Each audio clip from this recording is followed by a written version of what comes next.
She's a part of the assembly line.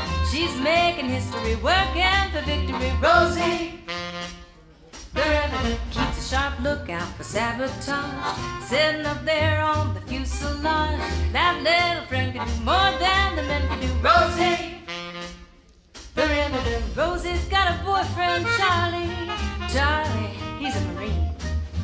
Rosie is protecting Charlie, working overtime on the riveting machine. When they gave her a production E, she was as proud as a girl could be. There's something true about red, white, and blue about Rosie, the Riveter.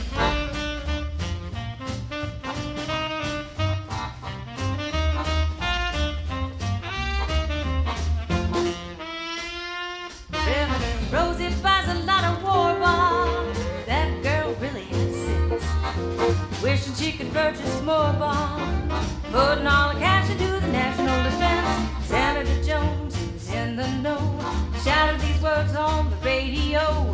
Berlin will hear about, Moscow will cheer about Rosie, the Riveter. Rosie.